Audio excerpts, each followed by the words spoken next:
there's things that you have shared that what Raya is just not able to do that would be way more value add. I think it's pretty similar to Ylopo, to be honest. Welcome back for week 2 of building a software side hustle that makes $10,000 in monthly recurring revenue. This week, my main focus is to get feedback from people in the real estate field. I want to see if people actually want to use this and what features I'm missing. I must admit that this portion of interviewing people should have been done before I even started the app. So that's definitely a learning lesson on my end. I think I want to figure out how much effort it will be to get this to a really meaningful product and whether I want to cut ties with it right now or continue to develop.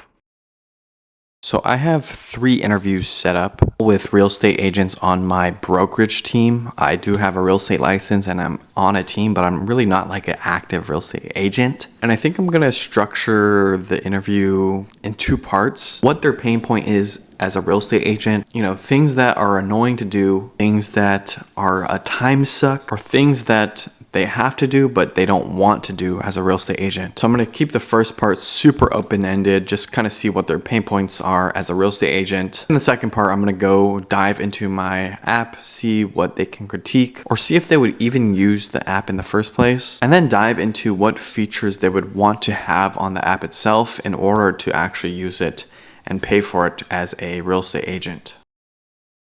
So the first interview I had was with Howard Chang, and he is the #1 agent on our team. So this comes from a person with almost 10 plus years of experience that does probably 20 deals per year.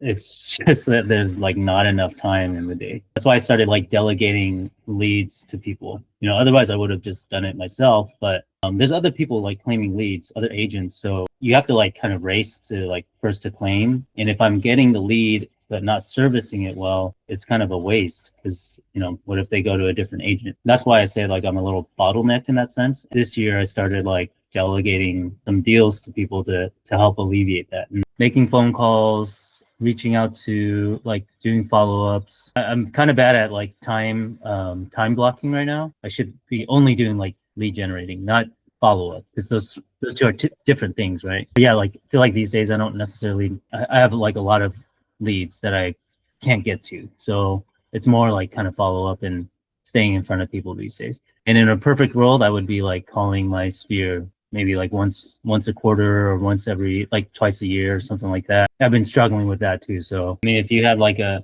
AI like ISA, like internal sales agent, you would save a lot of time by like if that was triggering like a call, some sort of action, and then it's AI's responding, understands that like this would be a good time to call. AI's calling them, kind of like fielding the call and like trying to set an appointment, and then boom, like for the agent, they get the notification that an appointment was set. They have access to like the agent's calendar. That way, like, it already knows like when it should schedule something. So talking to Howard, what he was suggesting was to have some type of AI ISA or internal sales agent. And if you're not familiar with real estate, essentially some of the big teams have these things called internal sales agents. So these are not real estate agents themselves, but they're just people that, make some calls. You can outsource it to India, outsource to some other places, Philippines. They'll hire people to make phone calls for them. And essentially these ISAs will ask like, hey, if you're looking to buy a house, and if the person on the phone call is interested, they will transfer that phone call to an actual agent. The agent will try to close that. So again, it bubbles everything to the top where the agents only can deal with high intent buyers or sellers. The next call I had was with Sam Harper. She joined real estate about 3 years ago, and last year I think she won the award of most improved agents. She had a really strong rookie year and she's now scaling up her business. So I wanted to get her perspective as well. I mean, I think this is more like a personal thing. I think a pain point is just like doing more cold calling. And especially with my own sphere, it's so bad because I feel like I need to be better at time blocking so I actually can understand throughout the day, maybe like 3 hours. I think like for me, since I'm also newer, comping takes me some time. And especially if it's an investment property. So like the ones that we've been talking about on our morning meetings yesterday and today, those take longer. And then sometimes like I'll reach out for support from like Pilar or Kyle. I mean, it's an endless pit, so it could go on forever, but I think I usually dedicate maybe like, I should be dedicating like 3 hours, but I think like all in all, I might be doing like 2 hours, an hour and a half, 2 hours. In this call, Sam's main pain point was calling her sphere and giving them as much value as possible. That creates a deeper relationship and tells the client, like, hey, this girl is an expert at what she does. So her biggest pain point was finding out the little nuggets of value she can provide to her clients. And she spends a lot of time either looking at the market or trying to find homes that are really good deals on the market that her clients can benefit from. I think it's pretty similar to YLOPO. YLOPO could be like reaching out to somebody proactively. If it's set at a certain stage, it may only react to activity. I don't think there's any phone call like, part of YLOPO yet. I'm sure they're probably working on it based on like logging into our websites and looking at the websites or looking at listings. It knows like dynamically like what's the box of like type of homes that this Alex is looking at. It'll dynamically create that search, start sending them listings. So I think in that sense, it's like I do see like similarities with YLOPOs, but again, like they haven't set up the calling stuff. Very cool. Yeah, super cool. That's what I'm building. That's super cool. Is it something that you would want to create along like separately from YLOPO, or would you ever like pitch YLOPO this in order to like improve their own like already built platform? So that was the feedback I got from both Sam and Howard. For those who don't know what YLOPO is, it essentially is a all-in-one platform that does lead generation for you, allows people to search properties on their platform. It also does AI text and voice. I don't think it's that great, to be honest. I think mine's better. Hi, Logan. It's Logan. Oh, hi there. This is Jesse, a digital assistant with Better Homes and Gardens Real Estate on a... But it does that, which is pretty impressive. And, it's something I have to really think about tackling. Like, do I want to tackle this large company? It also does lead nurture, which allows you to buy leads from them. They pretty much have their own Facebook ads that they're running. And then CRM integration. They work with Follow Up Boss, which is what we use. And so it's a pretty comprehensive platform. So they've been in business for 10 years, and I think they make around probably 15 to 20 mil. So I had about a 40-minute conversation with each. Obviously, I'm not going to post everything on this one video, but I asked ChatGPT what were the takeaways from those 2 calls.